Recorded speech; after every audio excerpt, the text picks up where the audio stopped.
E é isso aí, pessoal. Vamos dar início aqui à minha segunda apresentação, IT 42, projeto técnico simplificado, certo? Bom, objetivo. O objetivo dessa IT é estabelecer procedimentos administrativos, bem como as medidas de segurança contra incêndio para regularização das edificações de baixo potencial de risco, lógico que admitirem PTS. E a IT também visa dar celeridade no licenciamento das microempresas, empresas de pequeno porte e microempreendedor individual nos termos do Decreto 16.305 de 2015. Aplicação.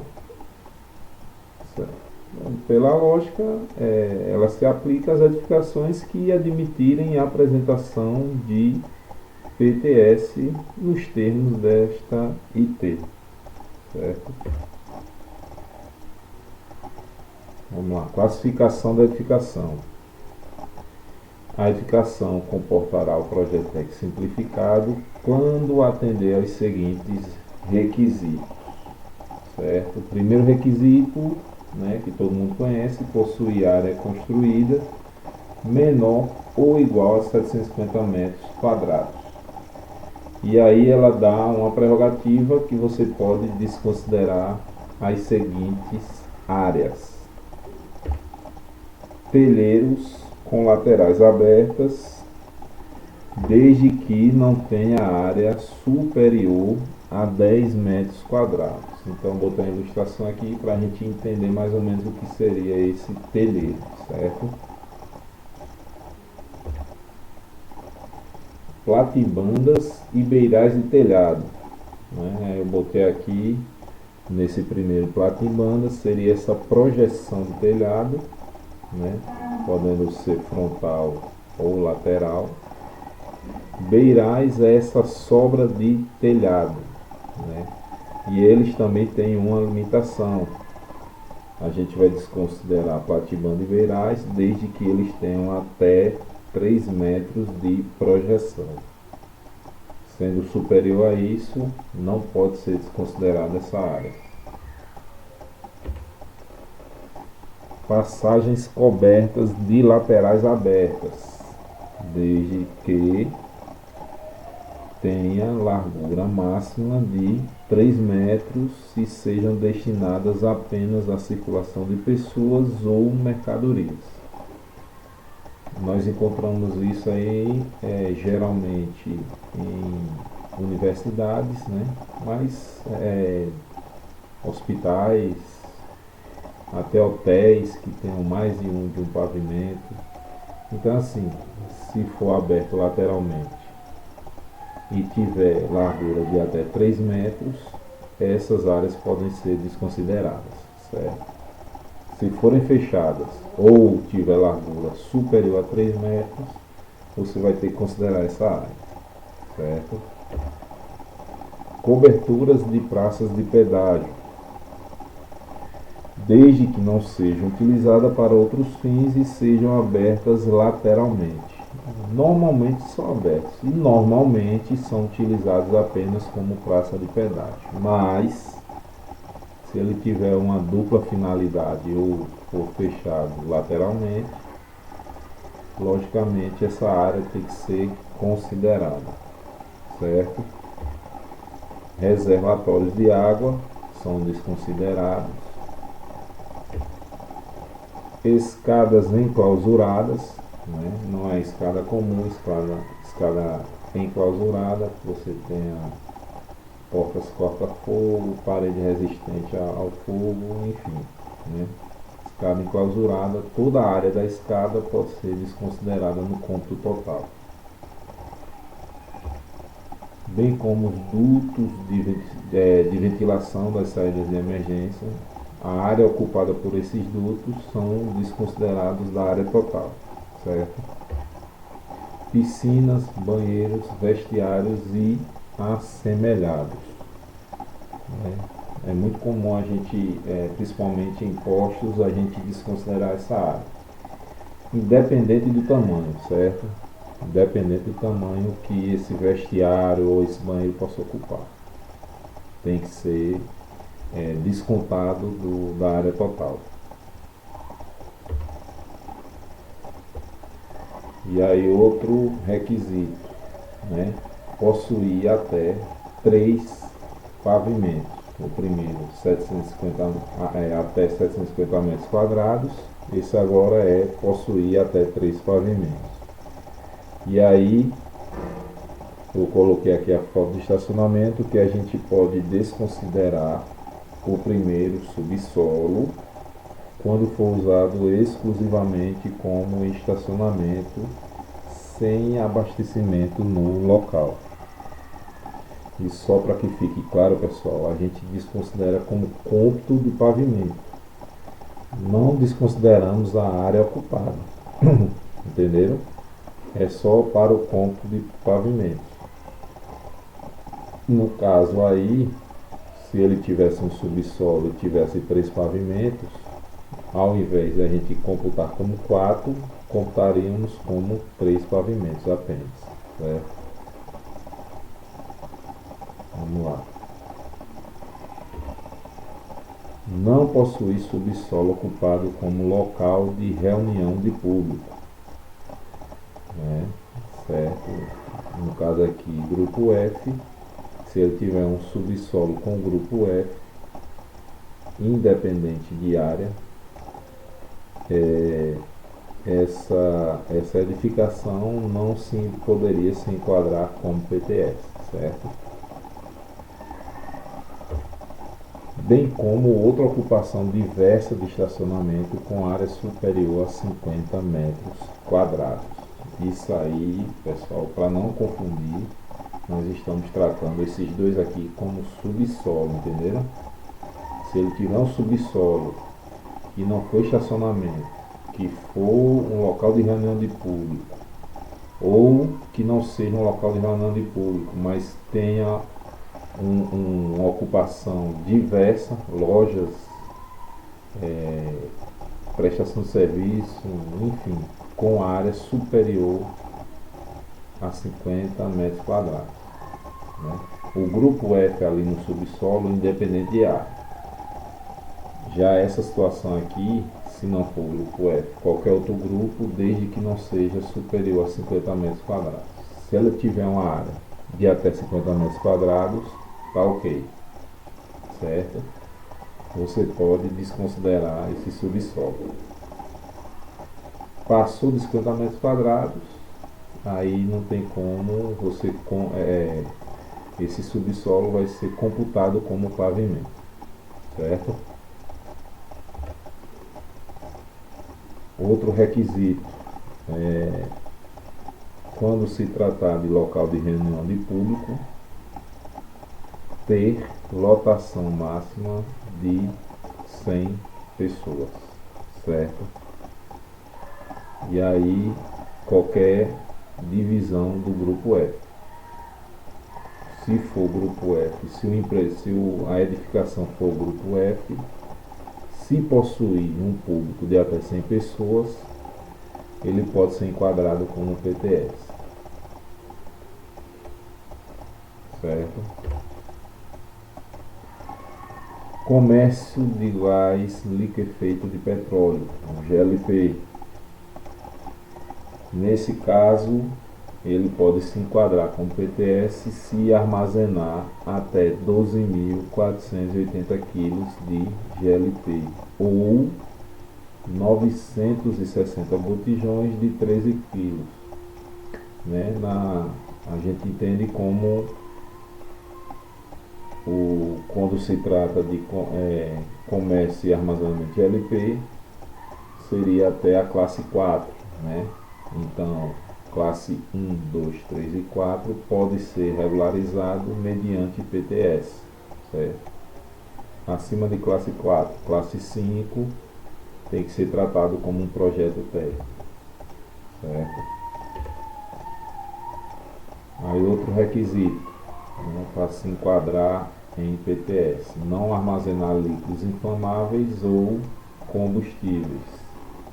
E aí em tanques aéreos para qualquer finalidade, certo? Se for tanque escavado, pode. Aqui nesse item ele diz, ele não faz menção ao armazenamento de tanques escavados. Então, se for tanque aéreo, não pode ser regularizado mediante PTS. Ok? Aí ele faz a menção diretamente ao posto de combustível, mais um requisito, não ser posto de abastecimento de combustível. Foi posto de combustível, independentemente de área, será regularizado mediante projeto técnico. Não pode ser enquadrado como um PTS. Não armazenar gases inflamáveis em tanques ou cilindros. Aí ele conta com uma exceção. A exceção do item 5.2.2 desta IT, que é o item mais à frente, que trata de central de gás. Então, ele faz a exceção, a central de gás pode ser regularizado mediante PTS, que a gente vai falar mais à frente, certo? Não sendo essa central com os requisitos que a IT colocou para a central, a edificação tratar com armazenamento de gases inflamáveis em tanques ou cilindros, não pode regularizar mediante PTS.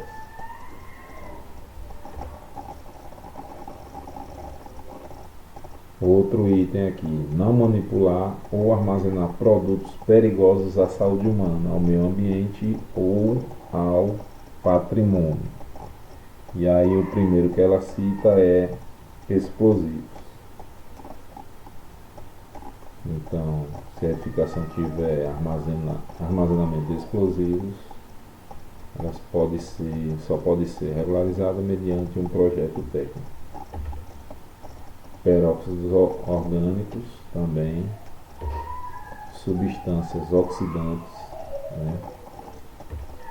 Substâncias tóxicas, substâncias radioativas, substâncias corrosivas e substâncias perigosas diversas, né? Então, se a edificação fizer uso desses materiais, não podem se enquadrar como PTS. Bom pessoal, vamos dar continuidade, certo? E só fazendo uma correção aqui em tempo, quando eu falei nos objetivos, que seria o decreto 16.305, na verdade é 16.302, certo? Só corrigindo aí a informação que eu passei errado aí.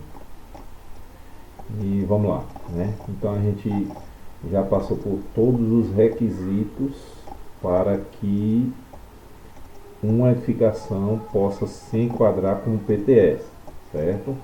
Então são todos aqueles que a gente mencionou, todos ali são os requisitos e a edificação tem que se enquadrar a todos eles, certo? Lógico, a depender da edificação e da ocupação que ela possui, certo? Então agora a gente vai entrar no segundo passo. 5. A edificação se enquadrou como PTS e agora vamos fazer a distinção se a regularização vai ser mediante CLCB ou vai ser mediante AVCB. E aqui a gente vai fazer a distinção entre eles. Primeira distinção, característica do PTS com emissão de CLCB é que ele não precisa de vistoria prévia, certo? O CLCB ele será emitido depois de verificada a documentação, né? Então, o responsável técnico, ou o proprietário, ou o responsável pelo uso apresenta a documentação, né, ao Corpo de Bombeiros, o corpo técnico avalia, havendo conformidade, emite o CLCD, certo? E vamos lá estudar aqui os requisitos para se enquadrar no CLCD, né? Condições para se enquadrarem no CLCD: possui área total construída menor ou igual a 750 metros quadrados. Logicamente, né? Como o próprio PTS, o PTS com CLCD ele tem que se enquadrar na área total 750 metros quadrados. Só que aqui vai o detalhe, né? Se a edificação quiser se enquadrar no CLCD, ela não pode haver, no caso, desconto de área. Então, aquela primeira parte que a gente viu sobre telheiros, platibandas, banheiros, vestiários, se a edificação utilizou esses itens para descontar sua área, para se enquadrar no PTS com 750 metros quadrados, se ele utilizou desse artifício, ele não vai poder se enquadrar no PTS com emissão de CLCD, certo? Então, assim, a edificação, para se enquadrar no CLCD, ela precisa possuir apenas 750 metros quadrados, né? Até 750 metros quadrados, sem nenhum tipo de desconto de área, certo? Armazenamento de GLP. E aí, quando eu mencionei lá atrás sobre a exceção do armazenamento de GLP, ele fez menção justamente a esse item aqui.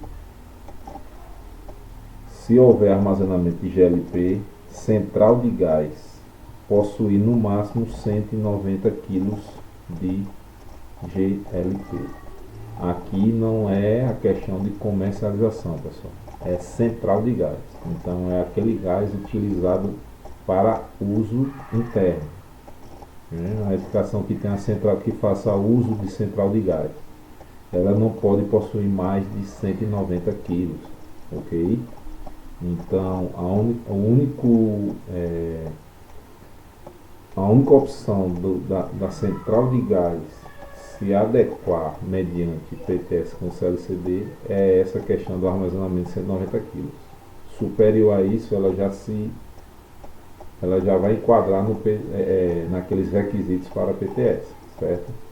Então, a única opção de uma central de gás ser enquadrada mediante PTS é se ela armazenar até 190 kg de GLP, certo?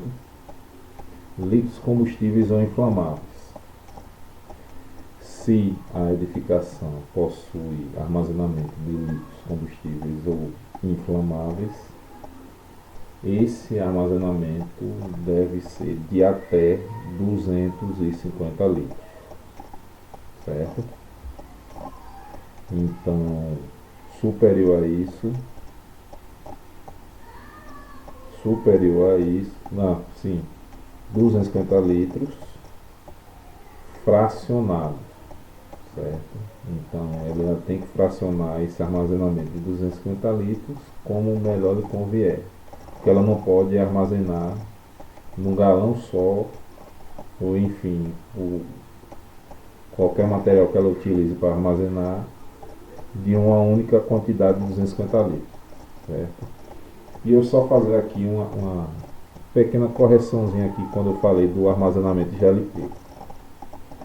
Se ele for central e possuir mais de 190 kg, pessoal, a gente já está aqui na condição para se enquadrar no CLCD. Então, a partir nesse momento aqui, nós a edificação já se enquadrou no PTS, certo? Então eu só me passei aqui rapidinho, mas me toquei a tempo. Se ela não se enquadrar nesse item, ela possui um armazenamento superior a 190 kg, ela não vai se enquadrar no CLCB, ela vai se enquadrar no PTS com emissão de AVCB, certo? Então é a mesma coisa aqui com líquidos combustíveis não inflamáveis. Se ele não fracionou os 250 litros, ou se ele tem um armazenamento superior a 250 litros, ele não se enquadra no PTS com emissão de CLCB. Ele vai se enquadrar automaticamente ao PTS com emissão de AVCB, certo? Vamos lá, né? Se possui subsolo, se a edificação possui subsolo, a ocupação deve ser exclusiva de estacionamento. Se for aquela situação do grupo F, que já não pode se enquadrar, né, o subsolo com o grupo F, mas se for aquela situação do outras ocupações diversas com área de até 50 metros quadrados, ele se enquadrou no PTS, mas aqui ele já não se enquadra no PTS com emissão de CLCB. Ele vai se enquadrar automaticamente no PTS com emissão de AVCB. Então, para você se enquadrar no CLCB, se você possui subsolo, tem que ser única e exclusivamente estacionamento, certo? E aí tem outras opções, ou tem outros requisitos aqui. Não possui coberturas construídas com fibras de sapé, piaçava e similares, com área superior a 200 metros quadrados. Aqueles famosos quiosques, né? Se for até 200 metros quadrados, ele pode ser enquadrado no CLCB. Se essa área aí,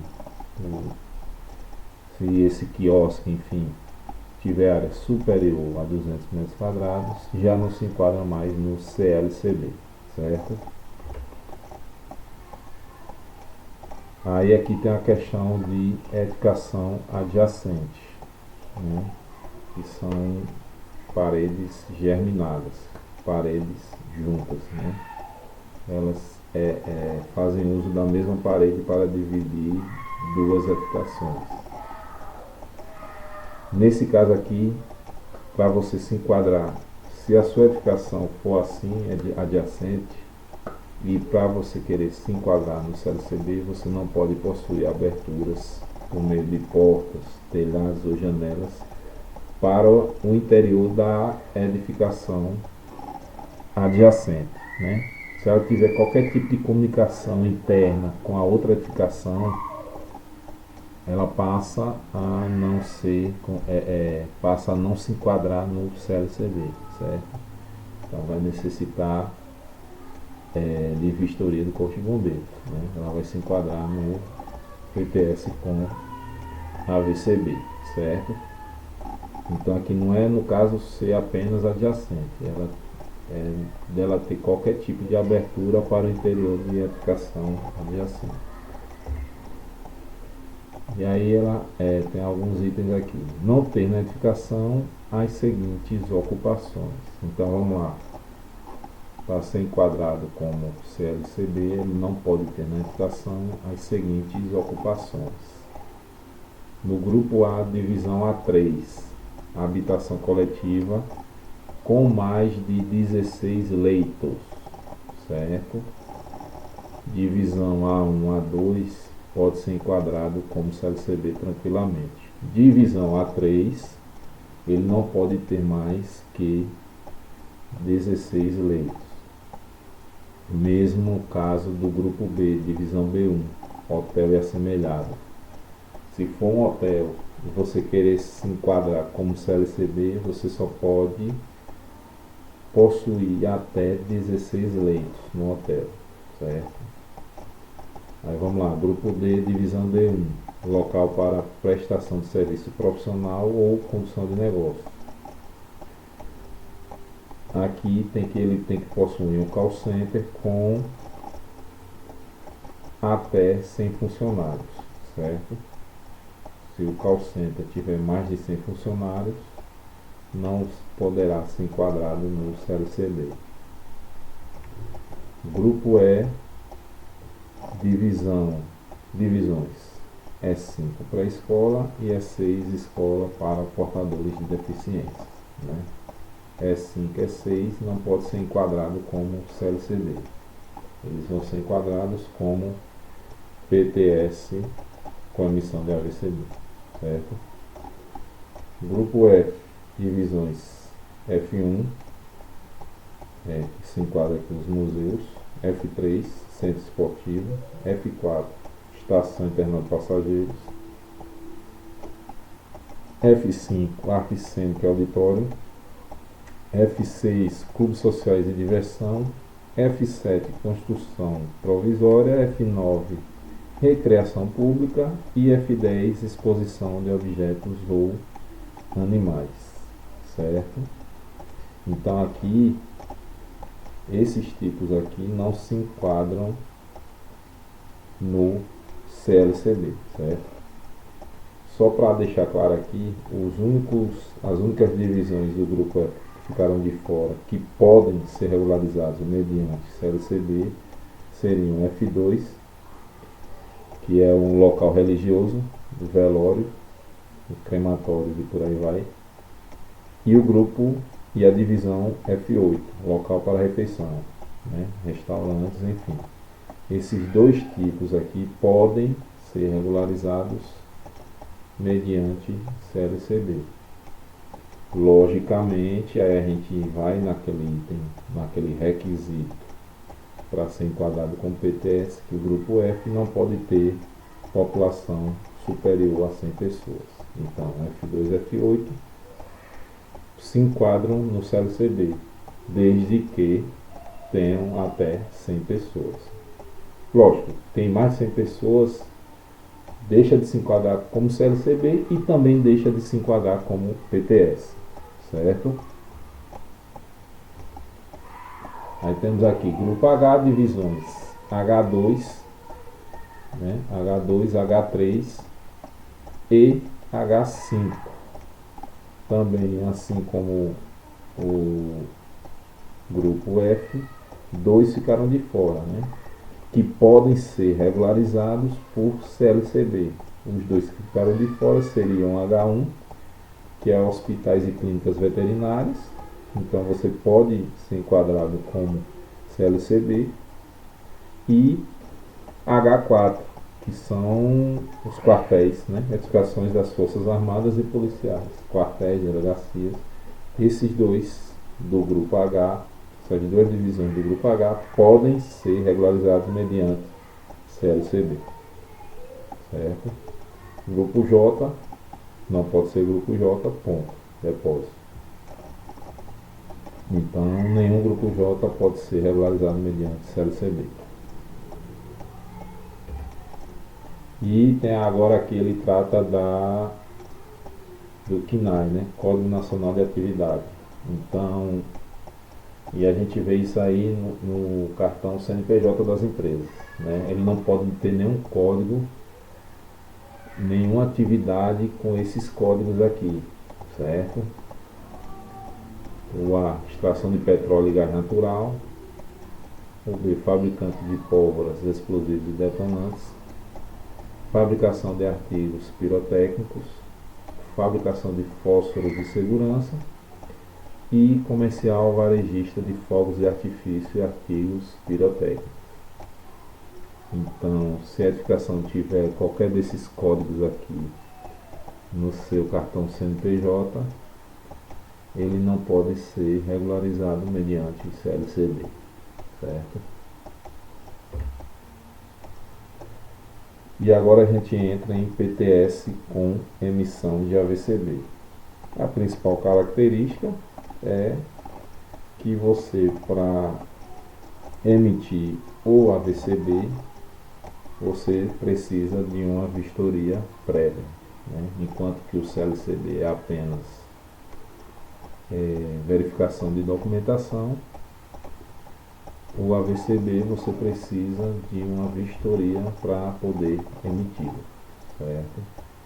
Então, o PTS que se enquadra na emissão de AVCB, ele A única vantagem que ele tem seria a não necessidade de análise do seu projeto. Então ele já pula a etapa de análise e entra na etapa de vistoria, certo? Condições para se enquadrarem no PTS com AVCB.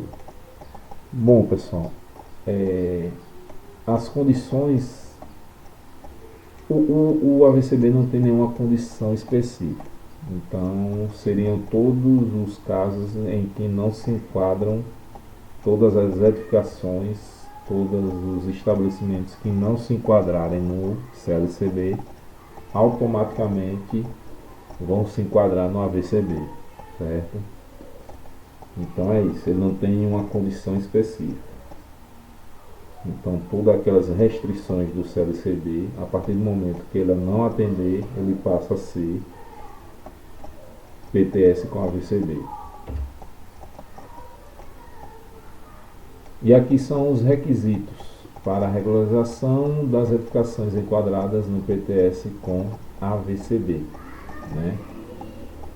Vocês podem notar que não teve essa parte no CLCB, mas vai ter mais à frente, porque o CLCB, como a gente bem sabe, ele tem dois tipos, né, de documentação. Então a gente vai tratar disso aqui mais à frente. Mas a documentação seria mais ou menos a documentação necessária, né? Preenchimento do anexo D, DST, certo? A RT específica a geral de manutenção ou de instalação das medidas de segurança contra incêndio, ou a RT específica caso necessário, certo? Se precisar de controle de materiais, de controle de estanqueidade, quando se tratar de gases ou líquidos, então você necessita da ART, certo? Taxa do serviço de segurança contra incêndio prestado, que geralmente é a taxa de vistoria que nós cobramos, e, logicamente, se ela se enquadrar na taxa de incêndio, né? Taxa anual de incêndio. Mas, enfim, a taxa cobrada específica é a taxa de vistoria.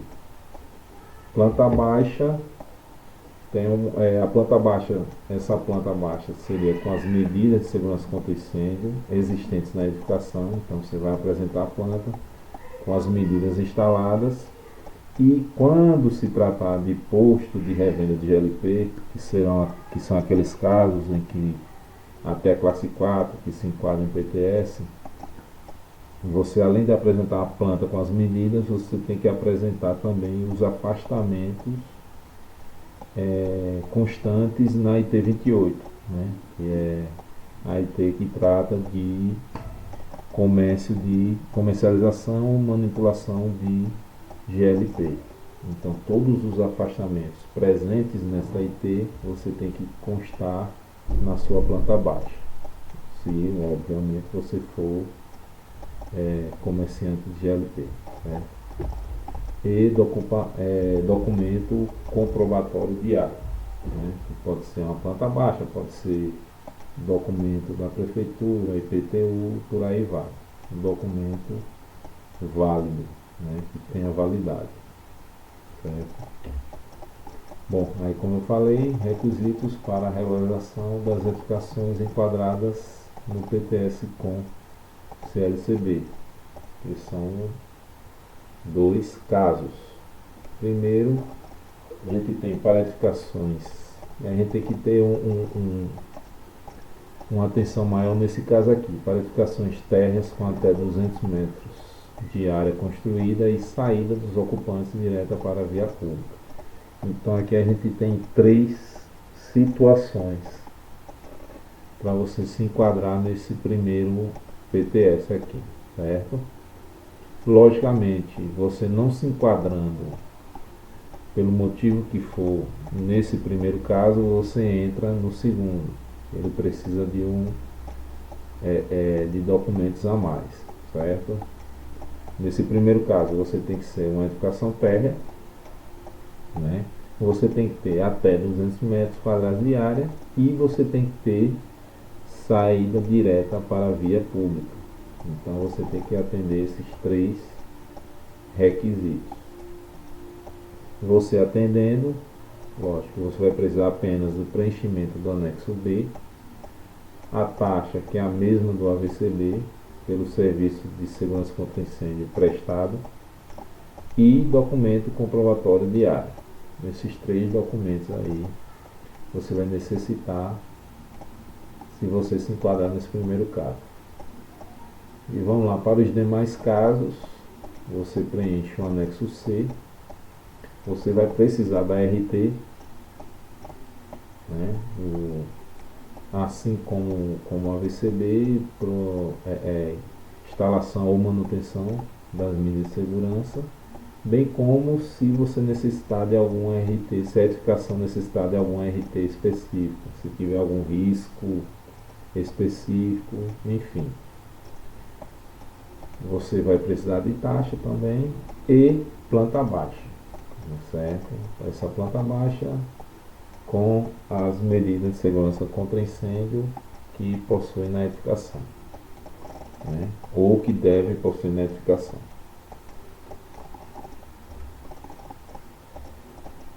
Após a emissão do CLCB, o órgão técnico do CBMDA programará a vistoria técnica em momento posterior por amostragem, de acordo com critérios de risco estabelecidos, certo?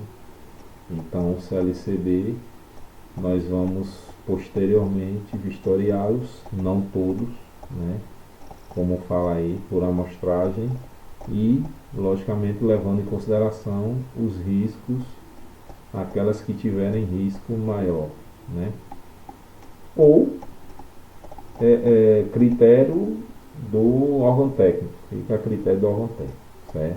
Mas sempre levando em consideração o risco. Nós poderemos realizar fiscalizações a qualquer tempo, sempre para verificar as informações e declarações prestadas, né? Já que ele conseguiu se regularizar sem análise, sem vistoria, nós podemos fiscalizá-lo para ver se realmente as informações que ele prestou estão de acordo, certo? Eu botei aí uma observação, primeira vistoria. Via de regra, essa primeira vistoria ela tem que ser orientadora. E aí a gente tem, ela fala assim, vistoria orientador de caráter orientadora, de natureza orientadora, exceto quando houver situação de, e aí ela trata, ela nos dá algumas situações: risco iminente à vida, ao meio ambiente e ao patrimônio, qualquer um dos três aí no caso, não precisa ser os três simultaneamente, obviamente, certo? Então, se ele apresentar um risco iminente à vida, ou risco iminente ao meio ambiente, ou risco iminente ao patrimônio, então ela deixa de ser uma vistoria de caráter orientador, certo? E aí tem outras situações, em caso de reincidência, né? Esse aqui ficou meio vago, né? De reincidência. Reincidência em que, né? Ela trata apenas de reincidência. Mas enfim.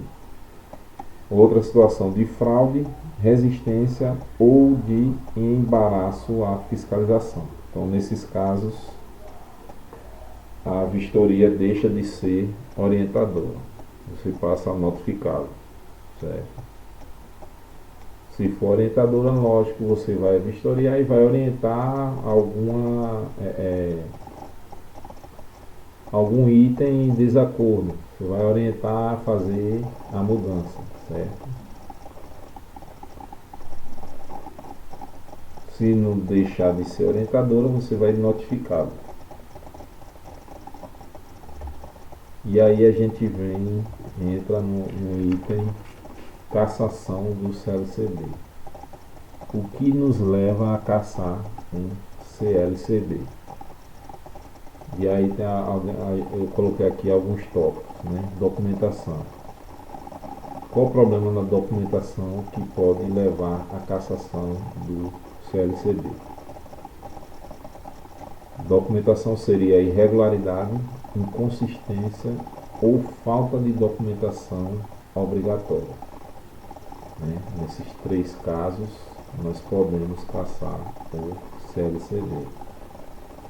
Essa falta de documentação obrigatória, eu entendi que o proprietário, o responsável técnico, deu entrada com a documentação, faltou algum documento, passou batido, foi liberada o CLCB para edificação e posteriormente foi visto que faltava algum item da documentação obrigatória. Então isso pode levar à cassação do CLCB. Outra questão, recusa de atendimento na edificação. Recusou embaraço, resistência em receber o vistoriador na edificação. Qualquer dessas situações. Criou resistência, criou embaraço à vistoria, ou se recusou a atender, causa cassação do CLCB de imediato, certo? Risco iminente, assim como no caso da primeira vistoria, risco iminente à vida, ao meio ambiente ou ao patrimônio. Se a edificação tiver esse tipo de risco, caça-se o CLCB. Não enquadramento no item 5.2. O item 5.2 é o que trata das prerrogativas, dos requisitos para o CLCB. Então, aquele item que eu passei, os requisitos de CLCB, se por acaso a edificação houve uma negligência por parte do proprietário, responsável técnico, em um daqueles itens, né? E o bombeiro verificando que ele não atende a algum daqueles itens, algum dos requisitos para o CLCB, esse não enquadramento logicamente vai causar a cassação do CLCB, certo? Então esse item aí seria o enquadramento no PTS com emissão de CLCB. E não atendimento das exigências das normas. No caso aqui seria as medidas de segurança contra incêndio na instalação, e que você entenda que ele não está atendendo às exigências que pede a norma, você pode cassar o CLCB, certo?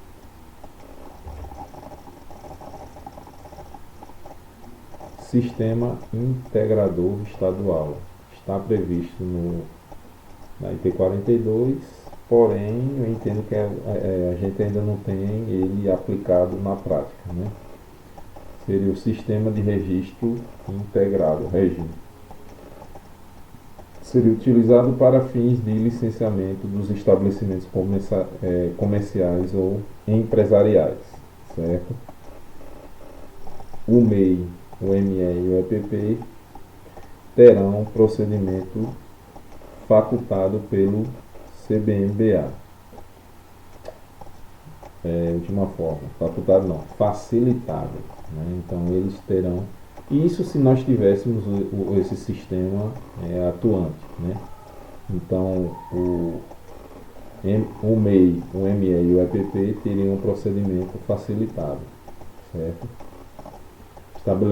Estabelecimento comercial ou empresarial classificado como baixo risco no regime. E para, assim, como é que você se enquadra no baixo risco? Conforme essa IT, ele se enquadra como baixo risco se ele atender aos itens 5.2 da IT, que é o que eu falei anteriormente. PTS com emissão do CLCB. Se ele enquadrar naqueles tópicos do CLCB, ele é classificado como baixo risco, certo?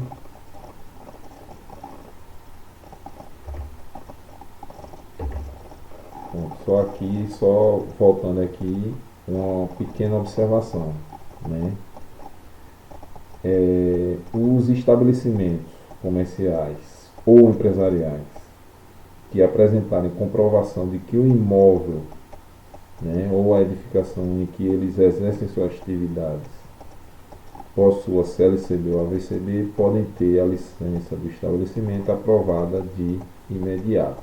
Certo? Então, a empresa atua numa determinada edificação, essa edificação ela já é regularizada mediante o CLCB, a empresa sendo uma dessas três, MEI, ME ou EPP, ela pode ter o seu CLCB liberado imediatamente, certo? Então não precisa de documentação nem nada. Prescrições diversas. Validade. Validade, bem como do CLCB ou do AVCB, é de 1 ano. Certo? Regularização da edificação. Para a concessão da licença do Corpo de Bombeiros, com instalação das medidas, certo? No caso aí, a edificação, logicamente, ela tem que ter as medidas instaladas no local, certo? Então isso aí é chovendo molhado, né? A edificação, logicamente, tem que ter as medidas instaladas no local. Aí a gente tem um item aqui interessante: empreendimentos localizados dentro de outra edificação de maior porte. Isso aqui ele está tratando especificamente das galerias e shopping centers, né? O CLCB ou o AVCB desses empreendimentos que estão nessa edificação, eles só vão ter validade, logicamente, isso aí já é algo que a gente já aplica. Essas lojas no interior dessa edificação maior, o CLCB delas ou AVCB só terá validade se a edificação principal estiver regularizada, certo?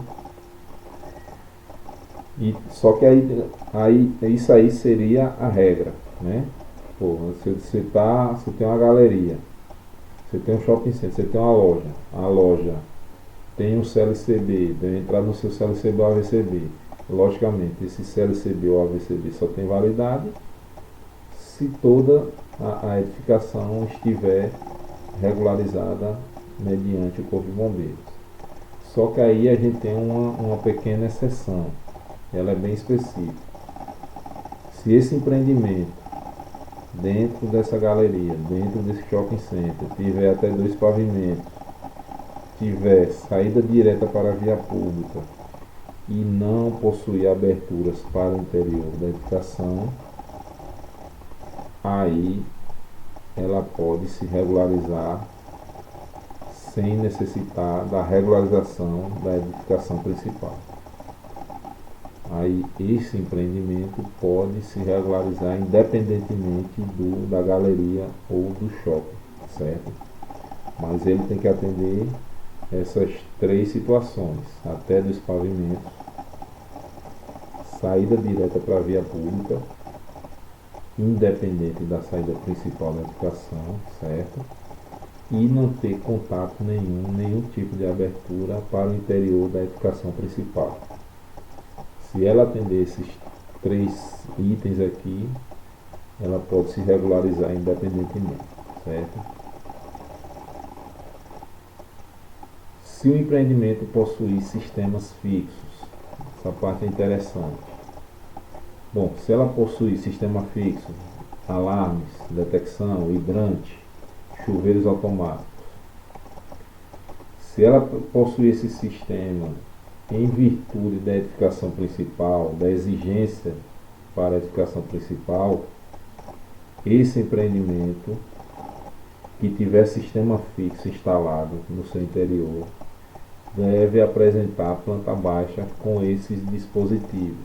E aí, meu irmão, é independente de área, se é menos de 200 ou não. Ele vai ter que apresentar a planta baixa com a localização desses dispositivos de sistema fixo, certo? Planta baixa com as medidas de segurança no seu local, bem como com esse sistema fixo, mesmo que a exigência tenha sido devido à edificação principal, certo? O proprietário do imóvel, representante legal do condomínio e os empresários. Coloquei isso aí porque a IP trata que eles concorrem solidariamente pela manutenção e instalação das medidas de segurança contra incêndio e pânico. Então aqui a responsabilidade é solidária. Não é só o representante legal, não é só o empresário do estabelecimento, ou não é só o proprietário do imóvel principal. Todos concorrem solidariamente com a manutenção e instalação das medidas. Então é obrigação de todos, certo? O proprietário, responsável pelo uso, ou empresário deve solicitar a regularização no Corpo de Bombeiros Militar com vistas à emissão do AVCB ou do CLCB somente se estiver com os equipamentos de segurança contra incêndio e pânico instalados em toda a edificação. E isso é um item que muitas vezes não é atendido. O pessoal vai se regularizar sem ter instalado nenhuma medida de segurança, ou às vezes apenas em parte, né? Colocou apenas extintor, ou colocou apenas extintor e iluminação, não tem sinalização, não tem brigada. Então assim, aqui trata diretamente. Ele só pode solicitar regularização se estiver com com todas as medidas, com todos os sistemas instalados em sua edificação, certo?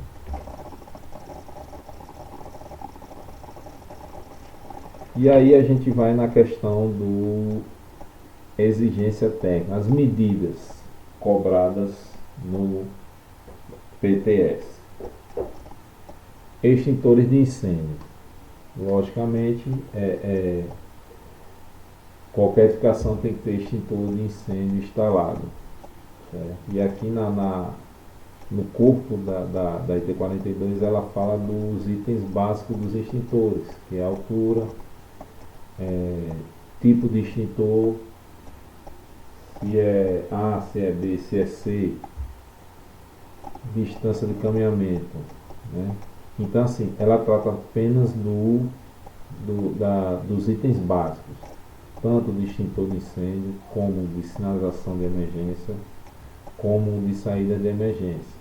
Esses três itens ela menciona as IPs específicas com as medidas básicas que você tem que atender: altura de instalação do extintor, saída, largura mínima, que a saída deve ser mencionada conforme o público, sinalização, que ela tem que a sinalização ela tem que se destacar no local que ela foi instalada de outras de outro tipo de sinalização. Então assim, esses itens serão obrigatórios para todos os PTS, certo? Extintor, sinalização, saída. E ele ainda dá um básico de cada medida de segurança. E aí a gente entra em controle de materiais. É obrigatório para todos? Não, mas ela menciona controle de materiais. E aí o tipo de cobrança, ele vai ser exigido para o grupo B, certo? Independente da divisão. Divisões de F1 a F8, certo? Então a exigência do F1 ao F8. Então ficam de fora F9, que é um jardim zoológico, não necessita aí de controle de materiais, visto que é um local aberto, sem cobertura, né, na maior parte. E F10, exposição de objetos ou animais. em edificação permanente, né? Então essas duas divisões não são exigidas o controle de materiais, o CEMAR, certo? Divisões H2, H3 e H5, né? H2 seriam os asilos, orfanatos, H3 hospitais e clínicas e H5 manicômios e prisões em geral. Então, para essas três divisões aí do grupo H, também é exigido o controle de materiais. Ficam de fora aí, no caso, o H1, hospitais e clínicas veterinárias, e H4, que são os quartéis, delegacias, certo? Iluminação de emergência. E aí a gente, uma surpresa para mim, acho que vai ser para a grande maioria. A exigência edificações com mais de um pavimento dos grupos A, C, D, E, G, H, I e J. Essas edificações só serão exigidas iluminação de emergência se elas tiverem mais de um pavimento. Se tiverem apenas um pavimento, não necessita de iluminação de emergência. Edificações do grupo B, serviço de hospedagem. E aí ele é bem específico quando ele diz que motéis são isentos. Apenas os motéis, mas com uma ressalva, né? Motéis que não possuam corredores internos de serviços, certo? Se o motel se enquadrar nesse requisito, ele não precisa instalar a iluminação de emergência, ok? De resto, todos precisam de iluminação do grupo B, obviamente. Grupo B e suas divisões precisam de iluminação de emergência. E aí a exceção seriam motéis se eles não tiverem corredores internos de serviço. Teve corredor interno, então necessita instalação de iluminação de emergência, certo? Edificações do grupo F, desde que mais de um pavimento ou com lotação superior a 50 pessoas. Então, se eu for o grupo F e tiver um pavimento só, ou se eu for o grupo F e tiver uma lotação de até 50 pessoas, eu não necessito de iluminação de emergência, certo? Pronto, aqui a gente vai para a GLP, a gente já passou de iluminação, vamos para a GLP, e aqui ele fala apenas que, ele fala algumas coisas da norma da IT 28, mas a grosso modo tem que atender ao prescrito na IT 28, certo?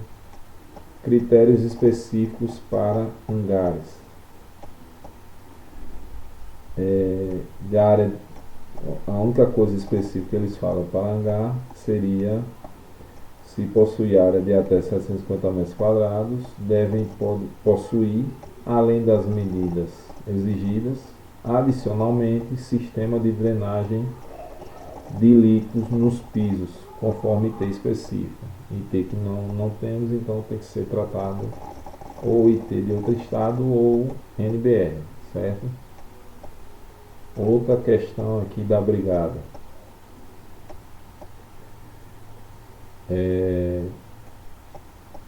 Recomendação se até 200 metros quadrados e forem regularizados por CLCD, certo? Então são duas situações.